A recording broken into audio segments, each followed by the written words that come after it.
Welcome to Growing Younger podcast, where we guide you through your journey of reaching your fitness goals after 40.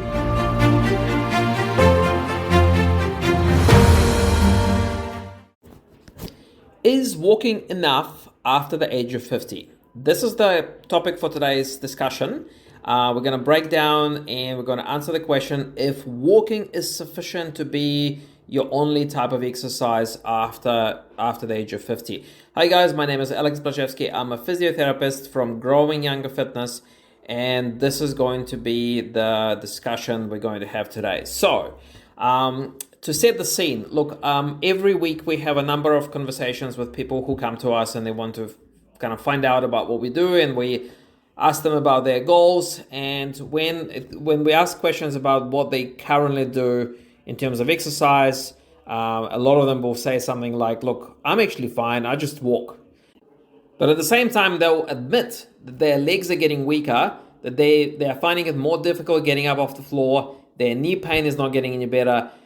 So even though walking is good, but it's clearly they know themselves that walking is not enough. So let me make something very clear. So I do believe that walking is a great type of exercise and everyone should walk, right? However, walking only takes care of a certain part of your body. So basically, walking is cardio. Okay, so it's the type of exercise that is long duration, low intensity, great for burning calories. So if you're trying to manage your weight and if you're trying to burn some extra calories, walking can definitely do that. Also, just improves your mood. It's generally just a nice sort of type of exercise. However, I want to make this very clear. Walking literally does nothing for strengthening. It does nothing for strengthening your muscles, including your legs, okay? Because some people think that if they do walking, somehow it helps to strengthen their leg muscles, okay? It is not the case.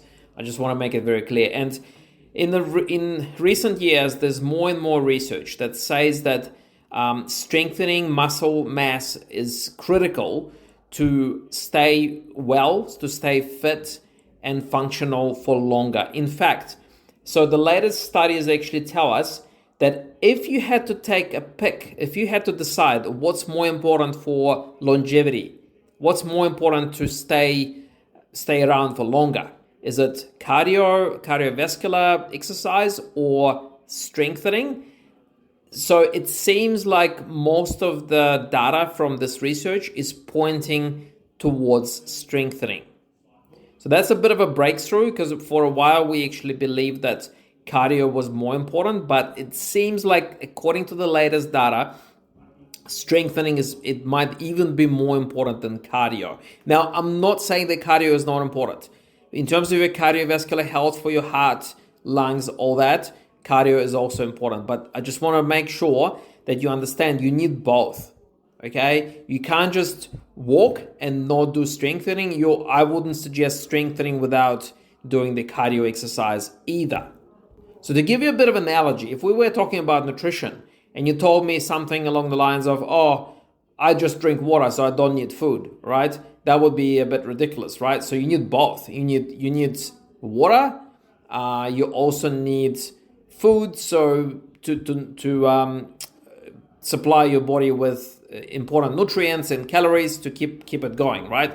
So in the same way, you need cardio as well as strengthening type of exercise to keep you going. Now, I want to also clarify a little bit on a few myths that sort of people have about walking. So for some reason, this magic number comes up, 10,000 steps a day. Now, there's actually no scientific proof that this should be the target.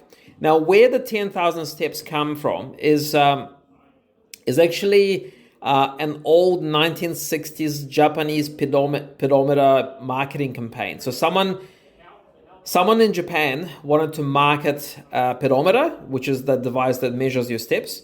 And they came up with this magic number of 10,000 steps, that everyone should be walking 10,000 steps a day, okay? Now, it is not like, it's fine. Like, you can walk 10,000 steps and it's probably good for you, but it's not like a magic number that you should reach every single day, okay? Just, again, I want to make it clear. So if you only have a limited amount of time and you're deciding to go for an extra walk or go to the gym and do some strengthening or do some strengthening at home, maybe this is an argument for you to actually focus a bit more on strengthening. And I want to quote another study that I actually came across. So this particular research, they looked at a number of older women. And so what they actually found is the mortality benefit from walking from steps appears to plateau after around 7,500 steps a day. So basically, to put it in simple language, so anything up to 7,500 steps a day is continues to benefit you in terms of your life expectancy or longevity. After 7.5 steps, the benefit kind of starts to plateau. It's not, the rate of benefit declines after that. So it's still good to walk more than 7,500 steps a day, but the benefit that you get for every extra 1,000 steps a day is not as much.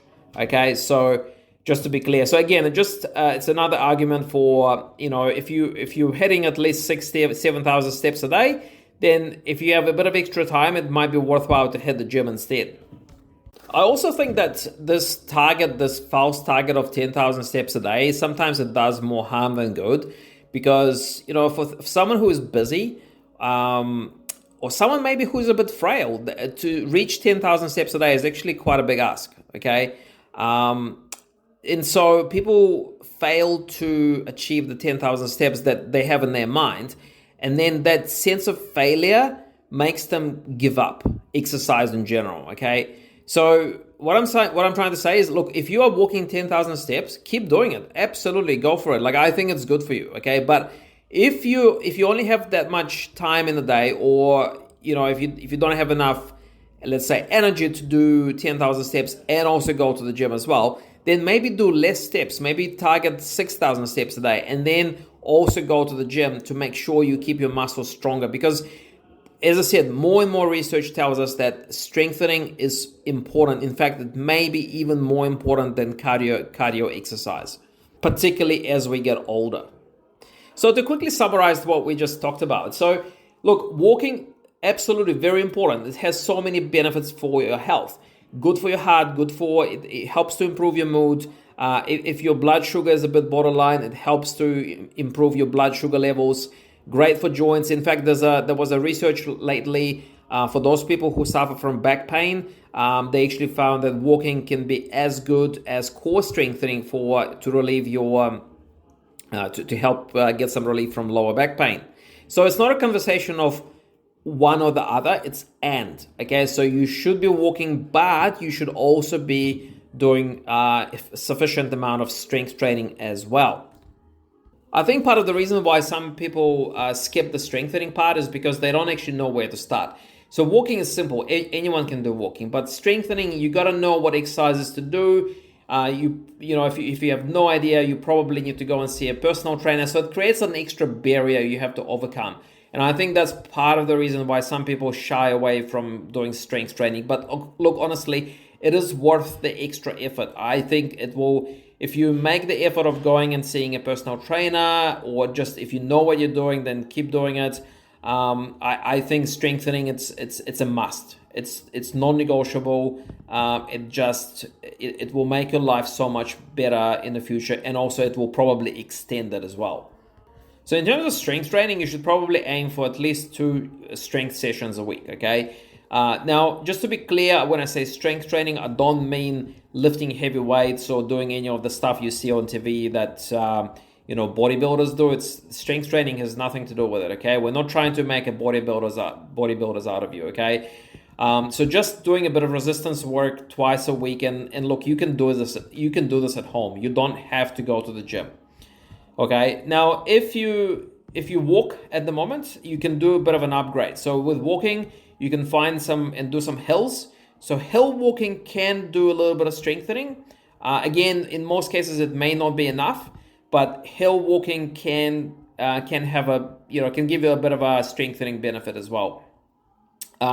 You can do brisk walking, so you can do interval training. So you can do 1 minute of brisk walking followed by 2 minutes of just easy walking.